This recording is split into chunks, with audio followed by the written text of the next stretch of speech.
Hello, VC. This is Beatleman69. How's everybody doing today?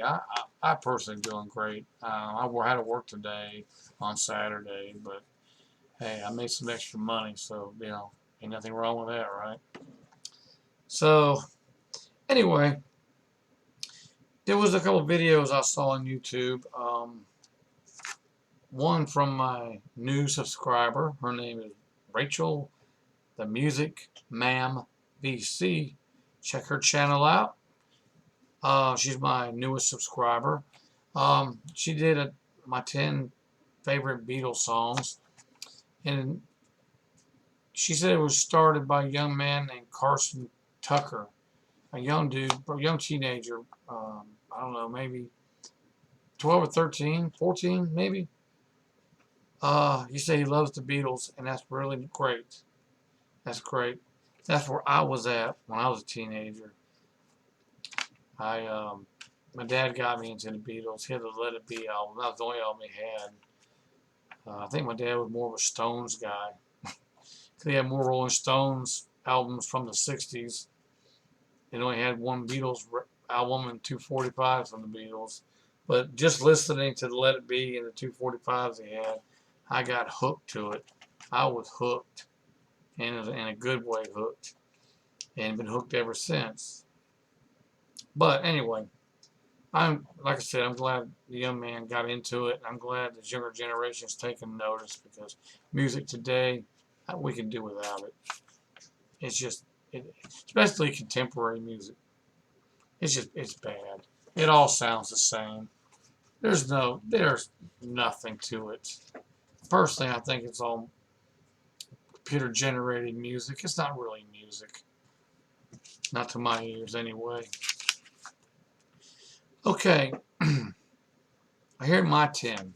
I'm done rambling. Here's my 10.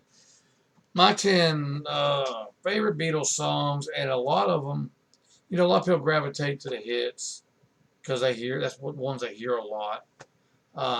In this list, I'm tending to gravitate to the deep tracks because there are a lot of great deep tracks the Beatles did. They actually ain't a bad song the Beatles did. Maybe Mr. Moonlight, but that's up for debate. But anyway, here we go. Number 10, Across the Universe. Now, depending on what version you're asking me, Beatle Man, what version are you talking about? All three. The one on the Past Masters Volume 2, the Let It Be version, and the one off of Let It Be Naked. All of them are great, in my opinion. Just Lennon's lyrics were just really great. Probably one of the best songs he ever wrote in the Beatles, in my opinion. He just put a lot of thought into it, and like the original version, they had the birds and other sound effects. It was a little sped up. It sounded like he was singing like he just inhaled some helium, but that's how they recorded it. And then of course Phil Spector slowed it down a little bit on the Let It Be album and added some little orchestra to it. And of course the stripped down version on the Let It Be Naked is also awesome. Um, and I have a version of it on Glenn John's remix, second mix. I believe it was the second mix. Yeah.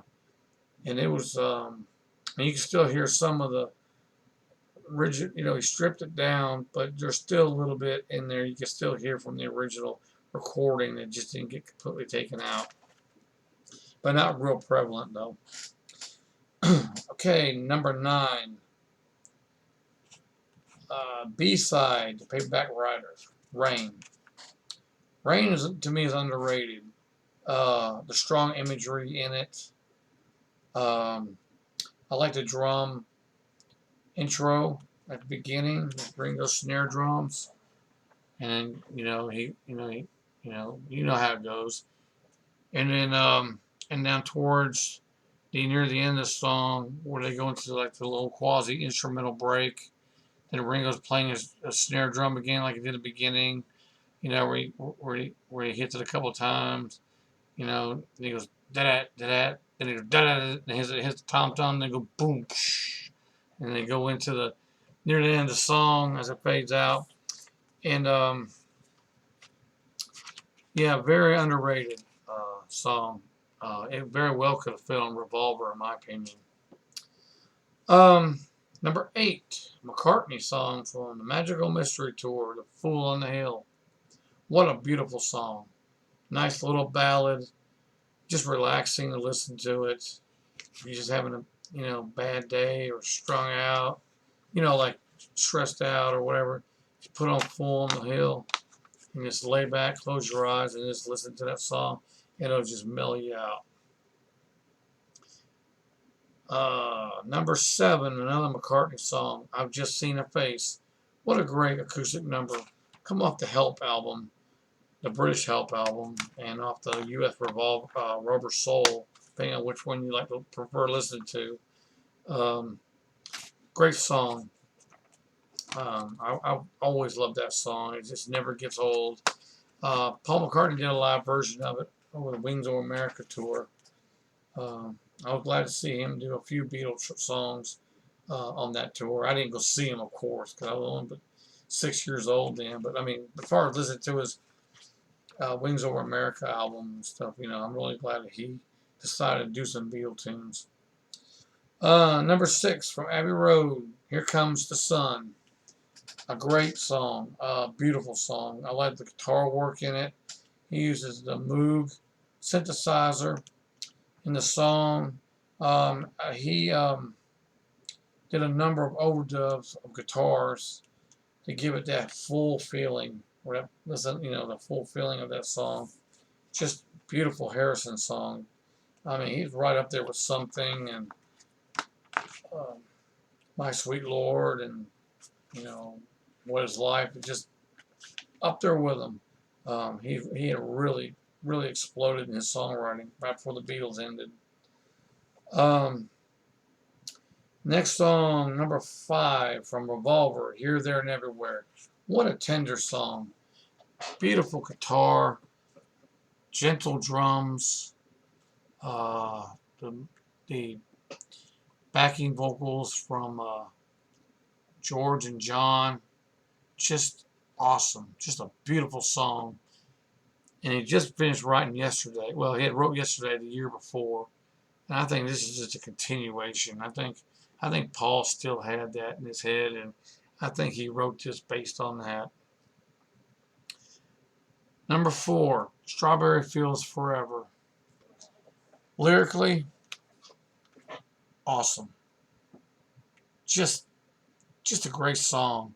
And them taking both tempos of the songs, recordings that he did, and splicing them together to make a full song is just it's just unheard of today. I would think it was just great. George Martin, he was the Beatle god. I mean, he knew his music, and they picked the right producer when they got started.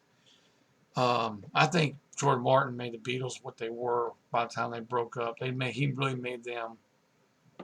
But I mean, they were already talented, but he really, just created something out of them. Just pulled things out of them.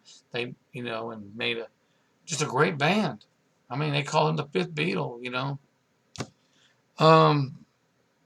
And I like near the end where he says cranberry sauce, but I still keep thinking I'm hearing "I Buried Paul." That was up for debate, but I think I still hear it, even though that's not what he was saying. Number 3, my surprise, people. "If I Needed Someone" by George Harrison from Rubber Soul, or from the Yesterday and Today album, depending on which one you listen to. Beautiful guitar work. I mean, just when the song starts, it's that it's just, well, my voice is bad, but you get the picture. You probably have heard it if you're watching this. Great guitar work. I mean, I love it. It's just that guitar is just mesmerizing. And the backing vocals from John and Paul just really add to it. It's just too bad it never made it as a B-side. I think it was stood up as a B-side. Number 2, probably the heaviest, dirtiest, blistering song they ever recorded. And you know what it is. Give you a second. If you guess Helter Skelter, you are right. That song kicks butt. That song is with the blistering guitars, the pounding drums, the screaming vocals. That thing is just rocks, and it don't stop rocking till the end song ends. It just rocks. It just takes over. Great, great, massive song. Ringo's "I Got Blisters on My Fingers" when the stereo version fades out and comes back in. And kind of disappointed about the remix version. I think I might have touched on this on another video. A lot of people are not fans of the remix. Ringo's "I Got Blisters on My Fingers" is not so prominent when it does fade back in. It sounds like he's hollering it from another room somewhere, to me. And also too, on the stereo version, on the original stereo version, when it fades out and it fades back in, and then when you hear Ringo saying "stop, stop, stop," he's banging on cymbals, and you hear Paul McCartney laughing and saying, he goes, it's kind of hard because he does it spontaneously. He goes, "Ha, all right." You can hear it in the original, but in the remix, his laughing is missing, and I don't know what they were doing. Not taking anything away from Giles Martin, but it just got mixed, like it almost got mixed out of it or something. I don't know. But anyway, Helter Skelter, brutal song, just best heaviest song they've done since. And of course, "I Want You, She's So Heavy" was another heavy song a year later. And the final track, number 1. Okay, this one's a popular one because I love it. "Long and Winding Road." 3 versions of it. Well, 1 bootleg version of it that wasn't actually released. And of course, you got the Let It Be version, the spectrized version, and the stripped down version on Let It Be Naked. I like both of them. Spectrized version is pretty good. Maybe he oversaturated a little bit, and Paul was not very happy about it. But a stripped down version to me is good because you get Billy Preston's organ in there. Spectrized version, either got covered up or cut out. One of them. But you can't hear it in the spectrized version, regardless. But Billy Preston's organ's pretty nice in that song, and that's the way Paul intended it to be. But by the time John had gave Spector that the Let It Be tapes or the Get Back tapes, whichever, the Let It Be tapes, whatever, and Paul didn't like it, but Spector already spectorized it. And Paul was mad that Paul maybe waited too long to say something about him giving Spector the tapes and stuff, blah blah blah, a bunch of mess back then. But anyway, Long and Winding Road is one of my favorites. Like I said, the spectrized versions are pretty good, and stripped down versions is good too. So all the way around, it's a win-win. But that's my top 10 Beatles songs. Thinking about doing a couple more lists. Thinking about doing a list of my favorite Beatles love songs. Now, whether it be 10 or not, maybe more than that, because we're talking about spanning a whole catalog. I may do 15, don't know yet. I have to see. And I'm thinking about doing my favorite Beatles rock and roll songs, the hard rock and roll songs that I consider, rock and roll, by definition, So I'm thinking about doing a list of that too in the near future. So y'all be stay tuned for that. Uh, y'all let me know what y'all's favorite 10 Beatles songs are, 10 favorite Beatles songs are. Um, I like to know what everybody's different views are, when their favorite songs are. So anyway, so that's them. That's all 10. I could have made the list longer, but I, I'm just following the wave of 10. So all right, that's it. Thank you for watching my channel. Thank you for everyone who subscribed to my channel. Um, if you haven't subscribed to my channel, please do. Hit the bell down at the bottom to let you know when I post a new video. So that's it. If you like what you see, hit like on the video. It helps me out. So all right, that's it. I'll talk to y'all later. Y'all take care. Y'all stay safe.